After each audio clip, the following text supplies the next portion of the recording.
US urban legend iceberg. First up, we got the killer clown epidemic. So at the height of the 2016 killer clown epidemic, there was at least one sighting or attack in every single state in the US where people saw these creepy clown things. Believe it or not, this entire situation was actually inspired by different people trying to create short films about scary clowns. The first situation actually happened not in the US, but actually in the UK, where there was something called the Northampton Clown, which was just a guy making a short film, a college student who created this Facebook page to track the clown back in 2013. Anyways, fast forward really far, there's another short film about some clowns in the US, and people start reporting seeing these scary clowns. And then the news picks it up and just blows it up in the mainstream media, where people hear about it and then want to do it more, and so more people start dressing up as clowns, and yeah, it became a really big thing. And even the director of the movie It had to come out and say that he wasn't doing these scary clown things as like marketing for their movie. But yeah, kids were saying they were like getting lured by scary clowns into the woods. One kid said he got cut by a clown. I remember this was when I was in high school, and there was a lot of groups of people saying they were going to go out and hunt the clowns, and there was a lot of physical altercations with them. Even the college Penn State actually had a riot where they went out and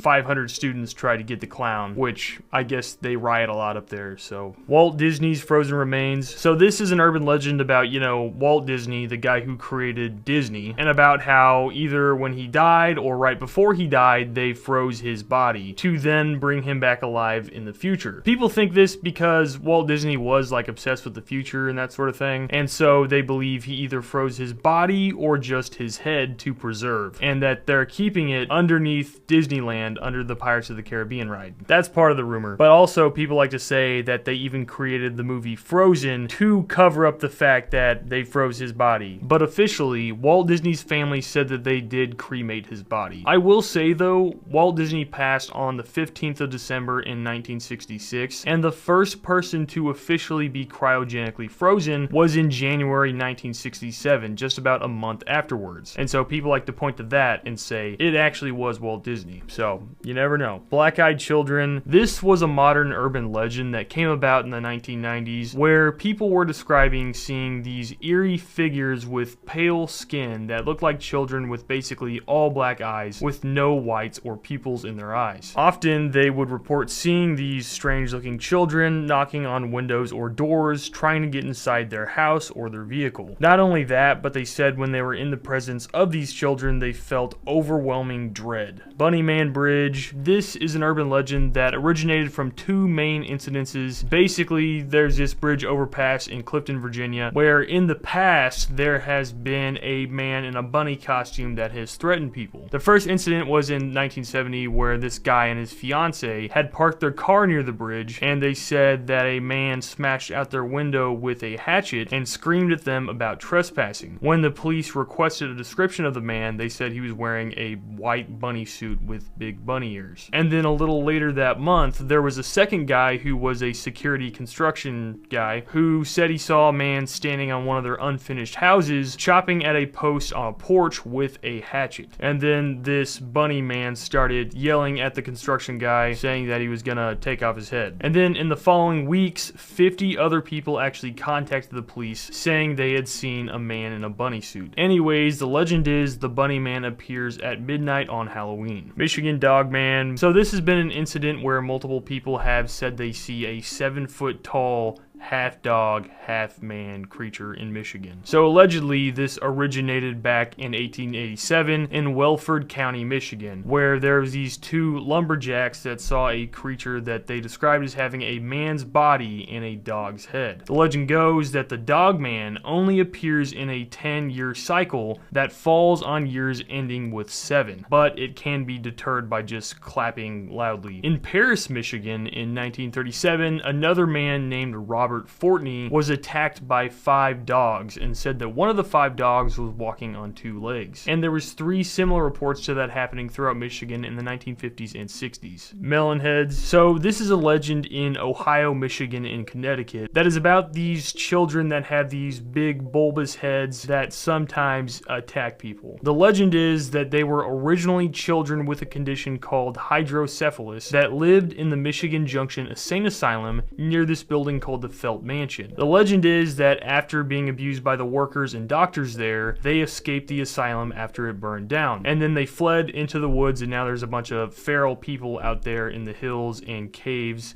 and abandoned buildings in the area. And they say that some of those rural areas are even very dangerous to drive through because these melon heads turn to cannibalism to survive, and there's still feral, cannibal, big-headed people in the area. But there's a few variants of the story. The ghost train / ghost light. So ghost trains are a fairly common legend throughout anywhere in the world that has a place where there have been train tracks where trains no longer run. In the US, there is a specific legend about a phantom funeral train for Abraham Lincoln that goes from Springfield, Illinois to Washington, D.C. I personally have known people who've said that they have been on train tracks that are no longer in use and have seen a light coming towards them, but then whenever it gets close, there's nothing there and the light is gone. And I feel like that's pretty common with stories like this. Dublin, Wisconsin. So this is a legend about a town that people claim that they have been to or had family living at that suddenly disappeared. So this kind of started a rumor about how maybe the military had a secret project there that either destroyed the town or they're purposefully covering it up so people don't go there. Some point to a project called Project Sanguine,